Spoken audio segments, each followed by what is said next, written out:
Okay. All right. Let's get an example of something, an expression where you're simplifying rational powers. Okay. Let's say I've got ab squared over b to the negative sixth to the 1/2 power.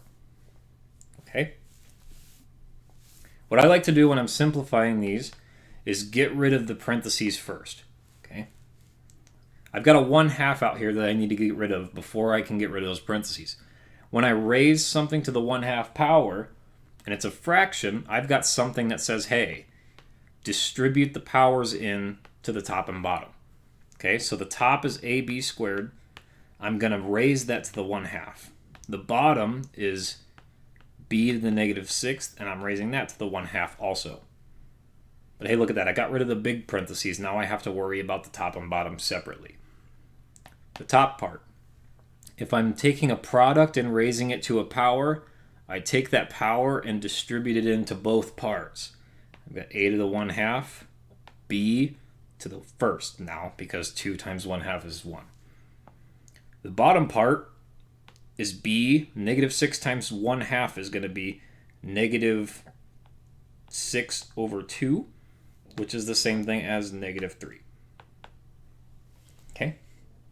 Last step in dealing with simplifying rational powers and stuff like this, I need to make sure that there are no negative exponents. So to undo a negative exponent, I take it and flip its position. Okay, so this is the same thing as a to the 1/2 times b to the first times b to the third now. Okay, notice we went from negative 3 to positive 3 because we switched the position. Which b's you can now add the powers to, giving me b to the fourth. Okay, that's simplified down very nice. So what do? We wanted to get rid of the big power, or the big parentheses outside first. We distributed in the 1/2. Next, I dealt with the top and the bottom separately. Okay, the top we distributed the 1/2 in, the bottom we did 2. And then I moved the negative power to the other part to make it positive. Okay, here's another one. And I encourage you to try this before I go through it. Let's say I've got x to the negative sixth, y to the third, over x to the negative second, y to the second. And I'm raising that to the second power. Okay. Try this yourself, see what you come up with. I think what I'm going to do first is take that 2 and distribute it into the top and to the bottom. Okay. The top becomes x minus 6, x to the negative sixth, y to the third, squared. The bottom becomes x to the negative second, y squared, squared. Okay. Take that 2 and distribute it in to both. Okay. I get x to the negative 12th, y to the sixth on top. On the bottom, I'm going to get x to the negative 4th, y to the 4th. I don't like negative exponents, okay? So I've got this and this are both negative exponents. I'm going to swap the positions of both of them, okay? So now what I'm going to do is I'm going to have x to the 4th on top. I've got a y to the 6th still on top. Now I've got an x to the 12th on bottom and y to the 4th still on bottom. Now what needs to happen is I've got an x on top and an x on bottom. I'm going to be subtracting the powers, okay? And then the same thing with the y's. Okay, so I'm going to get rid of this first. I'm going to move over this side now. I've got an x to the 4th and an x to the 12th. Which one is bigger? The 12, obviously. So when you subtract your powers, it's going to end up being the bigger number minus the smaller one, and then whatever position the bigger number is, that's where your x goes. So I know x is going to be on the bottom because that's where the 12 is. And I'm going to do 12 minus 4, which is 8. Okay. I could do it to where 4 minus 12 is negative 8. Okay. That would mean that x to the negative 8 is on top. But I would need to undo the negative, so it would be on the bottom regardless. So if you want to think about it this way first, you can.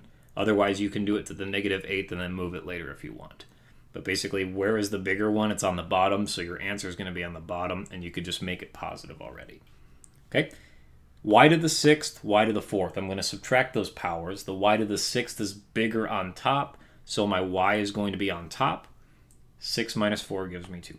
Okay, so your answer is, I'm going to make that nicer, y squared x to the 8th. Y squared over x to the 8th. That's 8 to the 8th. Okay, that's the nicer version of it. Okay, you could work inside first and then square in the end, but I think it's easier to get rid of the squared first. You'll get the same answer regardless. Okay, one more example. I've got x squared y to the negative third, x to the third, y, z. I'm squaring that. Okay, take that 2, distribute it to all the powers. Okay, 2 times x squared, or I'm sorry, x squared is going to be x to the 4th. Y to the negative third, and I'm raising that to the second, gives me y to the negative 6th. I've got x to the 6th, y squared, z squared on the bottom. Now, I've only got one thing that has a negative power in it, so I'm going to move that position. So I've got x to the 4th still on top. I'm going to bring this down. Okay, so that's the only thing on the top. X to the 6th is still down there. I have a y squared down there, a z squared down there. Now I have a y to the 6th down there too. Okay, if I combine the x's and the y's on top and bottom, on the top we're fine. On the bottom I've got 2 y's down there that I can take care of. So the top's fine. I've got an x to the 6th, y squared and y to the 6th gives me y to the 8th, and z squared still on the bottom. The only thing I have to deal with now is that 4 on top and the 6 on bottom for the x's. Okay, same thing. Where is the location of the bigger power? On the bottom, so I know that my x is going to be on the bottom. What's the power? It's going to be 6 minus 4, which is 2. You could do 4 minus 6 and get x to the negative second on top and then move it again if you want. Otherwise, you can just think, okay, the bigger power is on bottom, x is going to be on the bottom, and it's going to be a positive exponent. Okay, so I'm going to have a y to the 8th still on bottom and a z squared on bottom. Since there's nothing on the top, there's an implied 1.